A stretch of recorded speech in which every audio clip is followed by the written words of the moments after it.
He emailed me and we had a lot of communication. So we started to develop a bit of a mentoring student relationship, and I get some good ideas from him. And I would talk to him on the phone every once in a while. And for a little while I joined his organization and I was doing the Facebook ads. And I was responsible for $1,000 a day, which was more than I'd ever managed on his Facebook ads. But I remember my business started to take off. I just had my first $30,000, my first $40,000 a month. And I remember one night, it was about 2:30 a.m. I'm still up, still working, and I'm talking to him on Skype. And I've just had a very frustrating day. And I say to him, at what point does this get easier? And he said to me, it doesn't. It gets harder. And I thought, what kind of answer is that? That's not what I want to hear. Right at 2:30 in the morning, I'm exhausted. Give me some hope. But he said, no, he said that challenges never stop. And really what just changes is your ability to handle them. And that's just the truth, right? These challenges, they don't stop and they get bigger and bigger. You think your challenges today, where you are right now, are big, but a couple of years from now, you'll look back on them and you'll laugh. Like a Facebook account gets shut down, or you can't work out how to install a plugin on your WordPress blog, things like that, you'll laugh at one day. Okay, so as you scale your company, the challenges get bigger. What happens is your ability to handle challenges and respond to them goes right up. And that's why you get paid the bigger dollars. Okay, so like Shakir says, I mean, every 90 days, you should expect some big challenge. Could be some big catastrophe. I had someone steal over $1 million from me in about 5 weeks ago, and actually a little bit more. And now we're having to go and get all the lawyers and find all the lawyers in these different countries with their bank accounts. It's actually the same guy that stole from me. Yeah. And I wrote to Mal, like, Mal, what do I do? You know, and I said, hey, at least you're a few $100,000. I've got a lot more. So it's in these kind of cases, these things happen, and you've just got to roll with the punches, and you can't let it phase you too much. Okay, you can't get just beaten down and lay on the floor and just moan for weeks on end. You just got to get back up and think, all right, what did I learn? How do I move forwards? So my mindset is like I kind of pump myself up a bit, and I just tell myself I'm unstoppable. Nothing is going to break me. I don't care what challenge I have in business. No matter what, you know, if someone leaves or this big catastrophe happens or something goes majorly wrong, no matter what, I'll always find a way to move forwards. And that's just my mentality. No matter what, I always find a way. Yeah.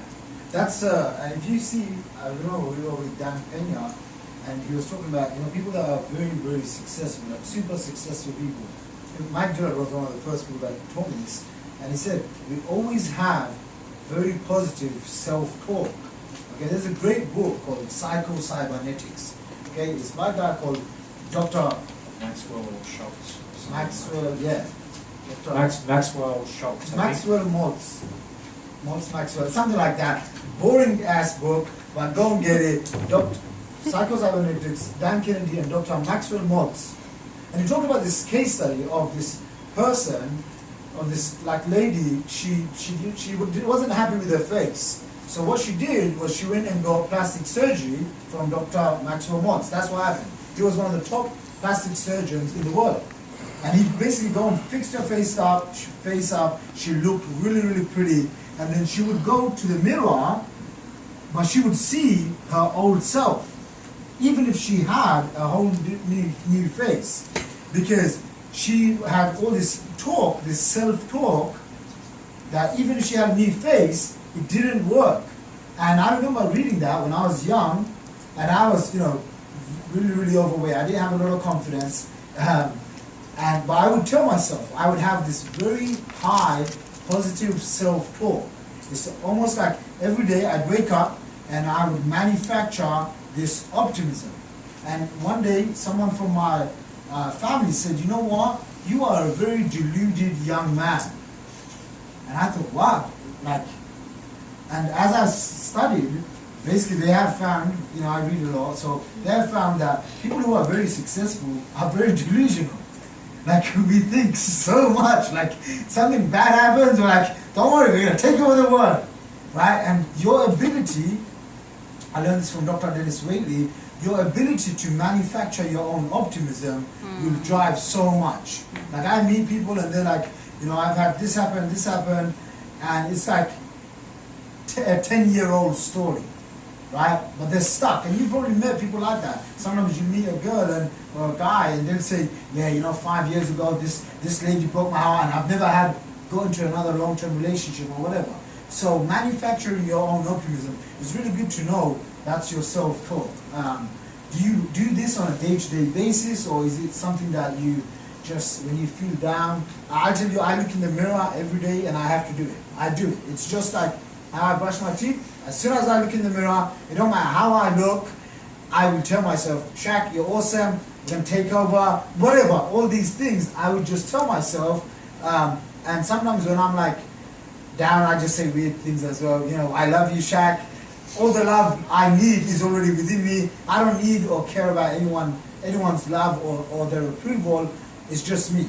Okay, and you know, I used to listen to Tupac. It's me against the world.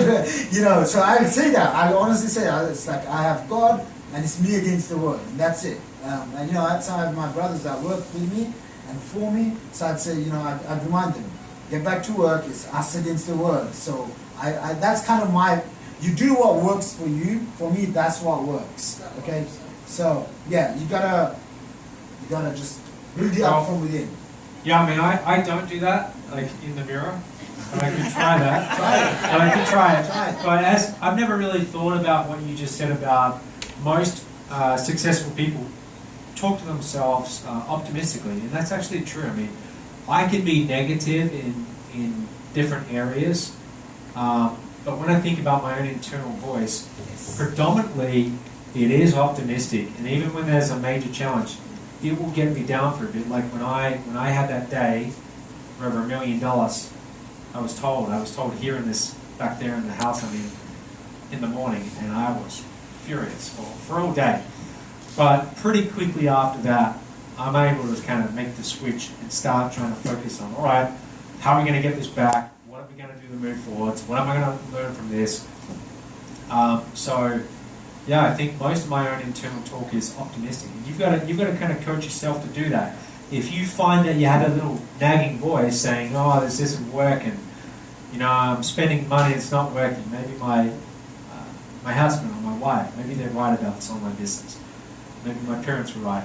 You got to kind of screen that out, because that you cannot do this. You cannot run this business when your head's filled with thoughts like that all day long. Yeah, and in our business, it's not just in our business, in any business in life, it's the energy, right? Like, and I was talking to Sandy, and I was talking to her, like, I came to Costa Rica because, you know, for you guys to see Matt, but also to this guy that owes me, you know, over 6 figures. He lives somewhere down the road, and he, you know, he was one of my mentors. You know, this is the smarter one. The other guy ended up being bankrupt, but he still owes me over 6 figures.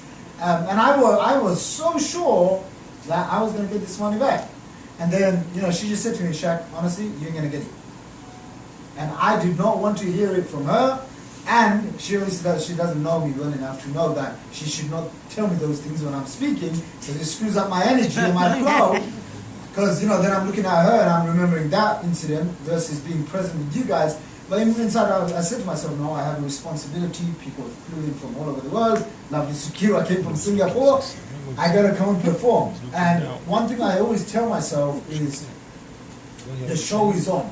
Right? Like, remember I told you guys why I write so passionately about these emails is because I live in this fantasy world of I'm this actor, this movie director, everything. And this is my show. The world is my playground, and I'm the showman. So I tell myself, you know what? The show always must go on. No matter what happens, the show goes on. Right? So that's like one of my, again, like, I think positive affirmations. So, you know, yeah.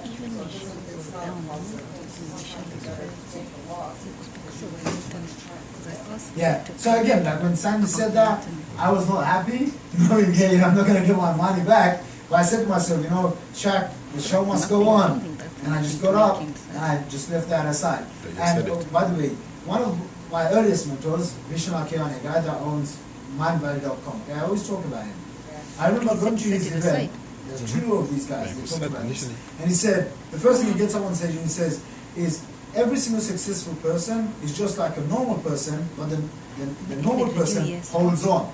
The successful person, although they go up and down, when they go down, very quickly they go back up. And how fast does it take for you to go from down to back up? Like some people will say to me, well, I don't have any funds, or I've spent all this money and I haven't got any results. Well, if that's your core focus, then that's what you're going to attract. Versus saying, you know, I can go and find the resources and invest in myself, and it's a good debt rather than a negative bad debt. Does that make sense? So it's really affirming to yourself what you want. And then do you find, like, where else do you find that source of strength? Do you look at, you know, your team and be like, you know, I gotta you know, it's that, damn, you know, I gotta pay for everyone's, you know, salaries. And there's, like, I remember, you know, Ray actually told me, he said, Shaq, you know, at a young age, you have 30 families to feed. And I was like, oh shit, I do.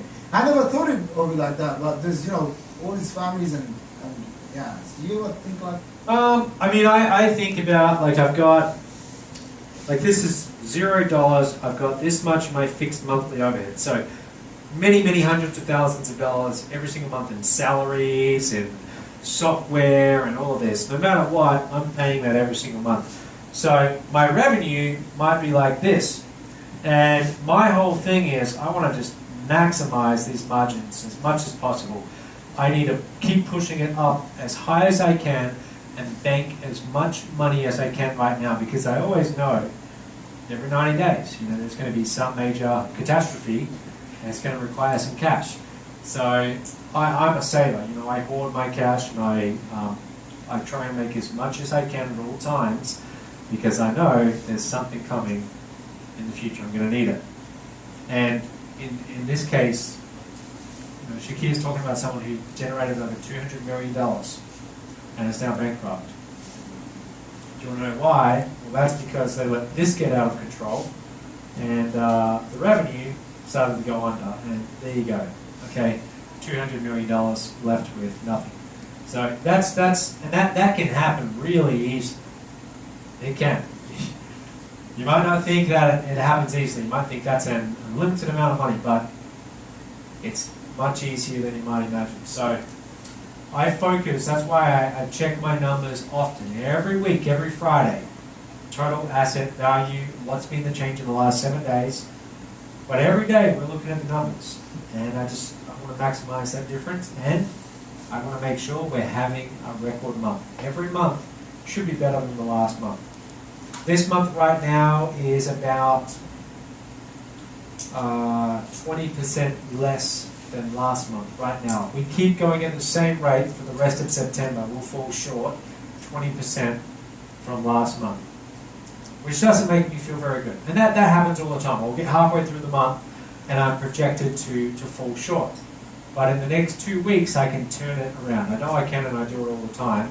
So now I just have to turn it around, and I have to really focus what's going to bring in the revenue and create a great September. Matt, how